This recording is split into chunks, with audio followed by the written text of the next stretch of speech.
আরে হরেন, জালটা হাতে নিয়ে টান দে। আজ উপরওয়ালা কৃপা করেছেন রে। জালের টান দেখেই বুঝছি ভেতরে সব রাগ খুশে বাগদা আটকেছে। আর বলো না গদাই ভাই, এই নোনা জলের সাথে যুদ্ধ করতে করতে হাড়গুলো সব লোহা হয়ে গেল, কিন্তু আজ মনটা খুব হালকা লাগছে। বিজয়ের পড়াশোনার শেষ কিস্তিটা এবার অন্তত দিয়ে দিতে পারবো। বাবা সাবধানে, জালের নিচের দিকটা চেপে ধরো, না হলে বড় মাছগুলো নিচে ফাঁক দিয়ে বেরিয়ে যাবে। এই তো এসে গেছে। ওরে বাবা রে, এ তো মাছ নয়, এক একটা যেন জ্যান্ত সোনা। হরেন, এই লোটে যদি তুই 20-30 কেজি তুলতে পারিস তবে তো কালই তুই লাল হয়ে যাবি। লাল হতে চাই না গদাই ভাই, শুধু দুবেলা দুমুঠো খেয়ে আর এই ঘেরটা বাঁচিয়ে শান্তিতে ঘুমাতে চাই। মহাজন ধনঞ্জয় ঋণের বোঝটা যে বুকের উপর পাহাড় হয়ে চেপে আছে। ও হরেন দাদা, বড় বড় কথা বলে কি লাভ? মহাজনের টাকা কি চারটিখানি কথা?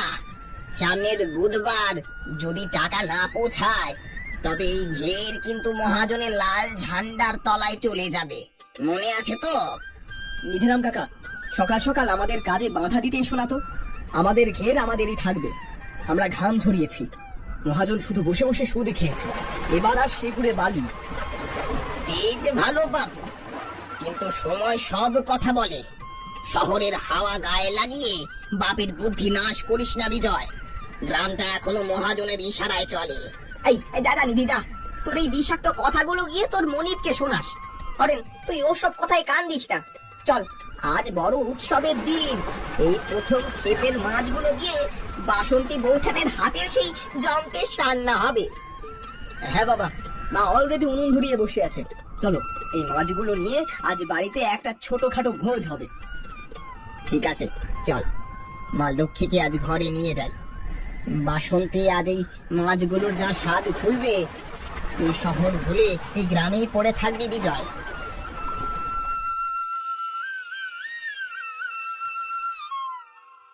ও বাসন্তী সই, শুনলাম আজ নাকি লটারি লেগেছে তোমাদের। সকাল সকাল নাকি নৌকা বোঝাই করে সোনা থুরি চিংড়ি মাছ তুলে এনেছে তোমার কর্তা। এই সই বসো, লটারি না গো, সবই ভগবানের দয়া আর বাপ বেটার হাড় ভাঙা কাটুনি। আজ কটা মাছ বাড়িতে পাঠিয়েছে বিজয়, তাই উনুনটা একটু আগেই ধরালাম। বাপরে, ও তো এক একখানা বাঘের বাচ্চার মতো সাইজ। তাসই এত মাছ কি ঘরেই সাবার করবে নাকি মহাজনের দেনা মেটাতে বাজারে পাঠাবে? নিধিরাম তো পথে বলছে এবার নাকি মহাজন তোমাদের ঘেরটাই লিখে নেবে। অলক্ষণে কথা রাখো তো সই, ওই মহাজনের রক্তচোষা বুদ্ধি তো আমাদের জানা, কিন্তু আমার বিজয় থাকতে আমাদের কেউ পথে বসাতে পারবে না গো। মা, এই দেখো, আজকে সেরা কয়েকটা বাগদা তোমার জন্য নিয়ে এসেছি। আজ কিন্তু কোনো কথা শুনবো না, ভাজার ঝোল দুটোই চাই। আর ডালটা যেন একটু ঘন হয় বৌঠান। মাছ ভাজা তেলের সাথে এই ডাল দিয়ে ভাত মাখলে আহা যা লাগবে। বিজয়, তুই তো শহরের হোটেলের রান্না খুব পছন্দ করিস। আর দেখ তোর মায়ের হাতে জাদু। এই যে দেখ, হলুদ গুঁড়ো, একটু লঙ্কার ঝাল বাটা, আর এই হলো আমার গোপন মশলা। উফ, মশলার গন্ধেই তো পাড়া মম করছে। তাও বাসন্তী, তেল কি একটু বেশি দিচ্ছ না? সর্ষের তেলের যা দাম। আজ কোনো হিসেব নেই গো সই, ছেলে খুশি দিন বলে কথা। মাছ চিংড়িগুলো দেখতে যা লাগছে, আহা, তেলের বুদবুদ আর ওই লাল হয়ে যাওয়া চিংড়িগুলো, উফ, এটাই তো বাংলার আসল স্বাদ। বিজয়, তা একটা কথা, আমাদের ঘরের খবরটা কি ওই শহরের এজেন্টের কাছে পাঠিয়েছিস? তারা কি কাল আসবে? হ্যাঁ বাবা, বড় লরি নিয়ে আসবে। মহাজনের দালালের থেকেও ওরা ডাবল দাম দেবে আমাদের। বেশ বেশ, তাহলে তো হলোই। ঠিক আছে গিন্নি, তবে তুমি রান্না করো। চল বিজয়, আমরা হাত মুখটা ধুয়ে আসি। বিজয়, পেট ভরে আর চিংড়ি ভাজা দিয়ে ভাত খাবো। হ্যাঁ বাবা, চলো চলো। ওরে বাবা, এই বাগদাটার যা চেহারা, এ তো পুরো ঘেরের রাজা। বাসন্তী বৌঠান, এই লঙ্কা ফোড়ন দেওয়া তেলের যা গন্ধ বেরাচ্ছে, আজ তো 4 থালা ভাত একাই সাবার করে দেব। খাও কাকা, পেট ভরে খাও। বিজয় শহর থেকে আসার পর আজই প্রথম শান্তিতে সবাই খেতে বসেছো। বিজয়, দেখ তো নুনটা ঠিক হয়েছে কিনা। উফ উফ মা, এ তো 5 স্টার হোটেলের থেকেও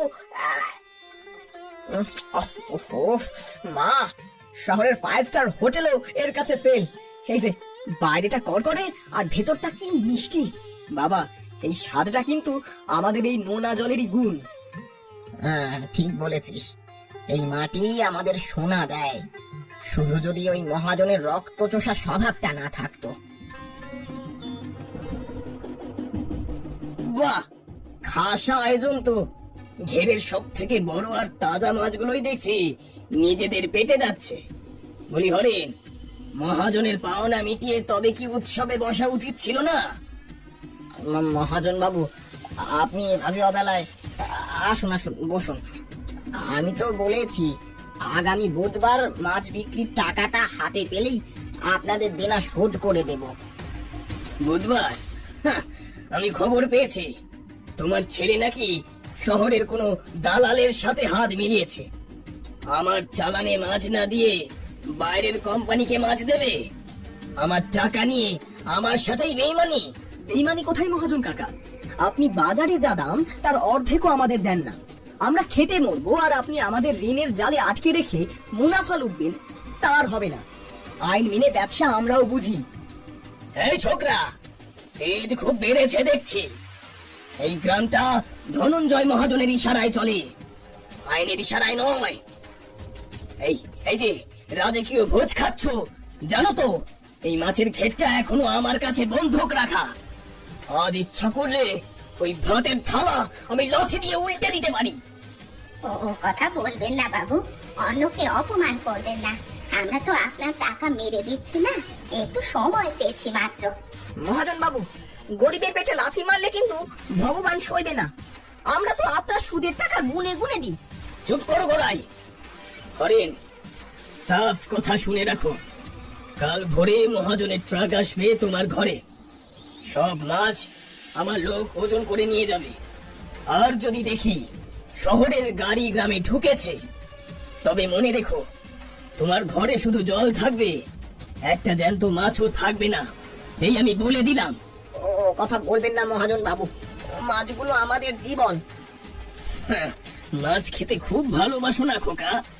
কাল যদি আমার কথা না শোনো, তবে এই চিংড়ির বদলে তোমাদের নোনা জলে গিলে থাকতে হবে। মনে থাকে যেন। আজ আমি চললুম। বাবা, তুমি ভয় পেও না, তুমি খাওয়া শেষ করো। ওর রক্তচোষা দিন শেষ হয়ে এসেছে। আমি এক্ষুনি গ্রামে আমাদের বন্ধুদের খবর দিচ্ছি। আজ রাতে আমাদের সজাগ থাকতে হবে। দেখো হরেন, তোমার সাথে আমার তো আজকালের সম্পর্ক না। তোমার বাবাও আমার বাবার কাছ থেকে টাকা নিতেন। আমি চাই না তোমার এই ঘেরটা নিলামে উঠুক, তাই আমি একটা সহজ রাস্তা নিয়ে এসেছি। কি রাস্তা মহাজন বাবু? আপনি তো জানেন এবার মাছ যা হয়েছে তাতে আপনার অর্ধেক ঋণও শোধ হবে না। আমি খুব বিপদে আছি। এই কাগজে একটা সই করে দাও। এতে লেখা আছে তুমি তোমার ঘেরের একটা ছোট অংশ আমাকে লিজ দিচ্ছ, বিনিময়ে তোমার সব পুরনো ঋণ আমি মাফ করে দেব। ব্যাস, তুমিও নিশ্চিন্ত, আমিও খুশি। হ্যাঁ হরিন্দা, মহাজন বাবুর মতো দয়ালু লোক আর পাবে না। জেনে শুনে কেউ কারোর ঋণ মাফ করে দেয়, শুধু এইটুকুই তো সই, টিপ দিলেই ঝামেলা শেষ। মহাজন কাকা, কাগজটা কি আমি একবার পড়তে পারি? আমি তো হাই স্কুলে পড়ালেখা করেছি, একটু দেখি কি লেখা আছে। আরে বিজয়, বড়দের কথায় ছোটদের কথা বলতে নেই। তোর বাপ যখন আছে তখন তোর পড়ার কি দরকার? বিশ্বাস হারানো কি ভালো কথা? বিশ্বাসের প্রশ্ন না কাকা, আমার বাবা তো ভালো করে সই করতে জানেন না। কিসে টিপ সই দিচ্ছেন সেটা তো আমাদের জানা দরকার। ওরে ছোকরা, মহাজন বাবুর উপর তোরা তো অবিশ্বাস। তুই কি ভাবছিস আমরা তোর বাবাকে ঠকাতে এসেছি? আমি তা বলিনি, কিন্তু যদি কোনো ভুল থাকে, দিনকাল তো ভালো না। বাবা, তুমি এক্ষুনি সই করো না। বিজয়, মহাজন বাবু তো আমাদের উপকারের জন্যই বলছে রে। দেখি তো। বাবা, এ তো লিজ দেওয়ার কাগজ না, এটা তো ঘের হস্তান্তরের দলিল। এখানে লেখা আছে তুমি স্বেচ্ছায় তোমার পুরো বসত বাড়ি আর ঘের মহাজনকে লিখে দিচ্ছ মাত্র 500 টাকার বিনিময়ে। কি বলছিস বিজয়? মহাজন বাবু, আপনি শেষ পর্যন্ত আমার থাকার জায়গাটুকু কেড়ে নিতে চাইলেন? কাগজ ফেরত দে বিজয়। হরেন, তোর ঘরের উপর 5,000 টাকার দেনা। কালকের মধ্যে টাকা না দিলে আমি পুলিশ নিয়ে আসব। তখন কাগজ ছাড়াই ঘর ছাড়তে হবে। পুলিশ আপনি ডাকুন মহাজন কাকা, আমাদের ঘেরের লাইসেন্স আছে। আর আপনি যে সুদের হার নিচ্ছেন সেটা আইনি অপরাধ। আমার শহরে এক উকিল কাকার সাথে কথা হয়েছে। কাল যদি আপনি আমাদের এলাকায় আসেন তবে আপনাকে আর নিধিরাম কাকাকে জেলের ঘানি টানতে হবে। মহাজন বাবু, ছোকরা তো অনেক দূরে গিয়ে গেছে। পুলিশ এলে আমাদের লাইসেন্স তো নেই। দেখে নেব তোদের। এই ঘরের মাছ যদি মহাজনের গুদামে না যায় তবে তোদের আমি গ্রাম ছাড়া করব। মনে রাখিস সরেন, ভাতের থালা থেকে গ্রাস কেড়ে নিতে আমার সময় লাগবে না।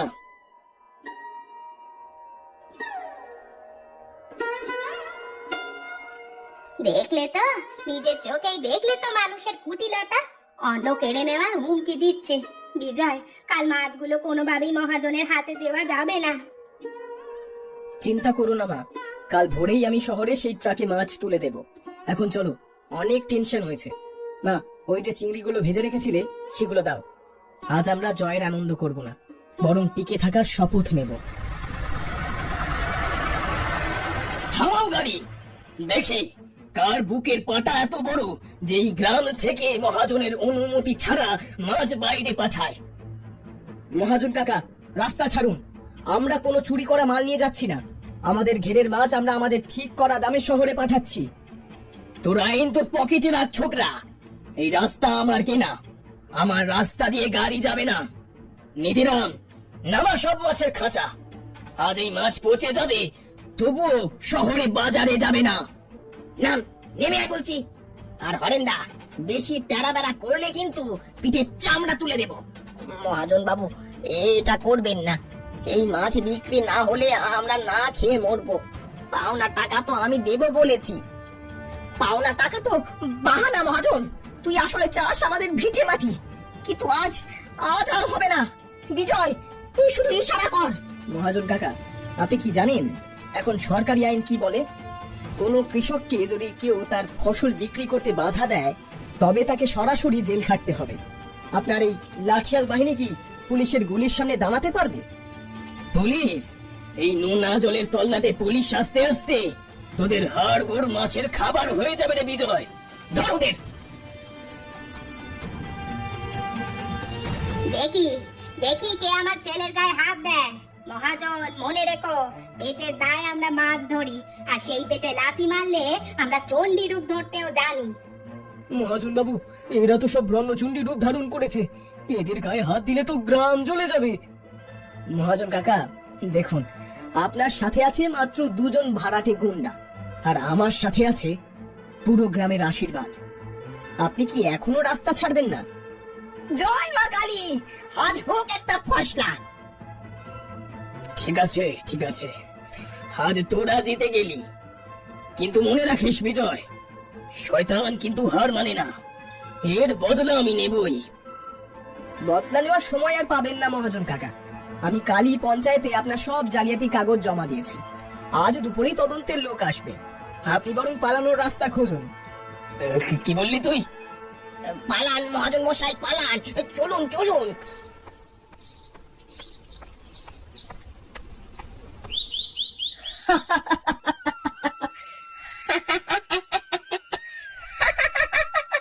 তুই শুধু আমার ছেলে নোস বাবা। তুই আজ এই গ্রামের মান বাঁচালি। যা, মাছগুলো ঠিক মতো পৌঁছে দিয়ে আয়। আমি আজ বাড়িতে তোর প্রিয় রান্নার আয়োজন করব। ঠিক আছে মা। বাবা, মহাজনের সব ঋণ আজ আমি চুকিয়ে দিয়ে এসেছি। আর এই দেখো, শহরের এজেন্টের থেকে পাওয়া লাভের টাকা। এবার আর কেউ তোমাকে ঋণী বলতে পারবে না। আজ আমার বুকটা ভরে গেল রে বাপ। আমি তো ভেবেছিলাম এই লোনা জলেই আমার জীবনটা শেষ হয়ে যাবে। ওরে বিজয়, এসব আবেগের কথা রাখতো এখন। বাসন্তী বৌঠান, আজ কিন্তু আপনি কথা দিয়েছিলেন বিজয় ফিরলে সেই রাজকীয় ভোজ হবে। পেটে তো ইঁদুর লাফাচ্ছে। হ্যাঁ মা, চলো চলো। আর বলিস না, এই চিংড়ি ভাজার গন্ধ যার নাকে যায় তার আর হুঁশ থাকে নাকি? বোটান, এই ভাজার তেলটা একটু দেবেন তো, ওটা দিয়ে ভাত মাখলে আর কিছুই লাগে না। দিচ্ছি দিচ্ছি, দাঁড়া। এই না, চেটে পুটে খাও দেখি। উফ বাসন্তী, এই স্বাদের তুলনা নেই। নিজের ঘরের মাছ, নিজের ঘামের কামাই, এর যে কি শান্তি তা আজ বুঝতে পারছি। ঠিক বলেছো বাবা, শহরের লোকে অনেক টাকা দিয়ে এগুলো খায়, কিন্তু এই মায়ের হাতের মমতা আর মাটির গন্ধ তারা কোথায় পাবে? এই স্বাদ যে অমৃত, খেতে যে কি ভালো হয়েছে মা, আহা। খা বাবা খা, পেট ভরে খা।